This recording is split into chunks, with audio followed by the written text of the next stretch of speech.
Pemirsa, seorang petugas kebersihan mengembalikan tas jinjing berisi emas 97 gram yang ditemukan di toilet Bandara Kuala Namu, Sumatera Utara. Berkat kejujurannya, ia diganjar promosi jabatan. Cleaning Service Bandara Kuala Namu bernama Dewi Lestari menemukan tas jinjing berisi emas 97 gram di toilet. Dewi mengaku menemukan tas saat membersihkan toilet di lantai 2 Bandara Kuala Namu. Seusai menemukan emas, ia langsung melapor kepada koordinator kebersihan. Berkat kejujuran Dewi dalam bekerja, ia diganjar dengan prioritas promosi jabatan sebagai tim leader. Sementara hingga kini belum ada pihak yang mendatangi Bandara Kuala Namu yang melaporkan kehilangan emas. Saat ini tas berisi emas masih disimpan oleh pihak Bandara Kuala Namu.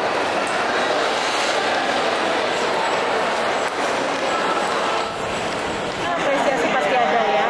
Jadi untuk tim kita atau seluruh karyawan yang bertugas yang kemudian memberikan kinerja yang baik, apalagi dia menjunjung tinggi kejujuran dan nilai-nilai akhlak yang ada di BUMN, pastinya kita akan memberikan apresiasi dalam banyak hal. Dan tentunya salah satunya adalah dia akan menjadi prioritas bagi kami apabila kemudian.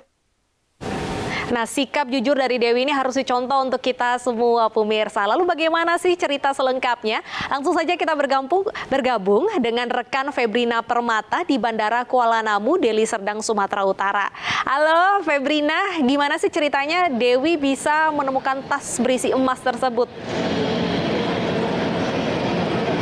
Ya, selamat siang Deta dan juga pemirsa. Ini benar sekali dalam sepekan ini memang viral, video tersebut memang viral di jagat maya dan tentu saja ini mengundang apresiasi bagi netizen dan juga masyarakat.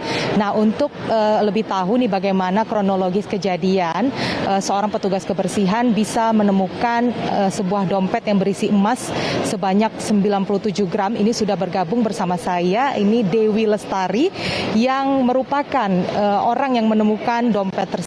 Selamat siang Mbak Dewi, bisa diceritakan nih kronologi penemuan dompet berisi emas tersebut seperti apa Mbak? Selamat siang Mbak, terima kasih untuk sebelumnya.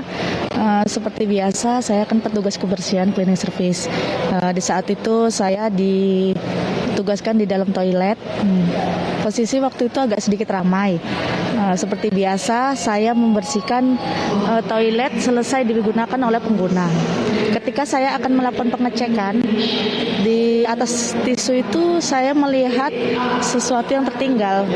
Begitu saya melihatnya, saya mengambilnya dan saya bertanya kepada beberapa pengguna toilet yang masih ada di dalam toilet tersebut. Ketika saya menanyakan apakah ada benda mereka yang tertinggal, mereka menjawab itu bukan punya mereka. Lalu saya sedikit melakukan pengecekan, saya buka sedikit, lalu saya lihat itu kuning Mbak. Saya langsung berpikir mungkin ini emas. Saya tutup kembali lalu saya berikan kepada pihak security dan saya melapor kepada pengawas saya sendiri. Nah itu Mbak, proses pelaporannya apakah tunggu shift Mbak selesai dulu atau ketika menemukan itu, mengecek itu langsung pergi melaporkan kepada petugas yang bertugas begitu Mbak? Oh enggak Mbak, langsung saya serahkan begitu saya dapat, lihat langsung serahkan karena kami tidak boleh untuk menunggu-nunggunya itu. SOP kami itu di saat kami menemukan barang tidak boleh ada penahanan, langsung kami serahkan kepada pihak security.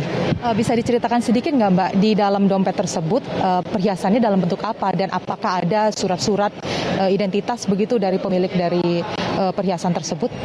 Detailnya kalau saya tidak tahu Mbak, karena saya waktu itu hanya membuka, terlihat saya kuning, langsung saya serahkan ke pihak security dan mengetahui sebegitu banyaknya itu dari pihak security. Detailnya itu apa saja itu mereka yang berhak untuk mengetahuinya. Lalu Mbak Dewi, hingga saat ini pihak bandara sendiri apakah sudah memberitahu, apakah sudah ada orang nih yang mengklaim bahwasanya emas tersebut milik seseorang tersebut, bagaimana infonya Mbak? Sejauh ini yang kami ketahui belum ada pemilik itu yang untuk mencarinya kemari. Nah, selama Mbak Dewi bekerja nih, selama sejak tahun berapa Mbak?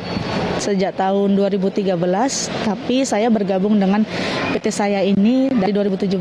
Sejak 2017 ini, apakah sebelumnya Mbak pernah menemukan emas-emas atau benda-benda berharga lainnya begitu Mbak? Kalau penemuan itu sering Mbak, ya banyak sih seperti handphone, kadang tas, tapi untuk jumlah yang sebanyak ini baru kali ini. Baik. Terima kasih Mbak Dewi, saya sangat menghargai kejujuran Anda dan tentu saja pemirsa dan juga Deta nih bagi para pengunjung Bandara Kuala Namu yang pernah merasa kehilangan benda atau tertinggal, ini pihak Bandara Kuala Namu juga membuka kontak center ini di AP2 Bandara Kuala Namu di nomor 138. Begitu, demikian informasi yang bisa saya berikan siang ini, kembali ke Deta di studio. Ya, menarik sekali ceritanya Febrina, terima kasih atas waktunya.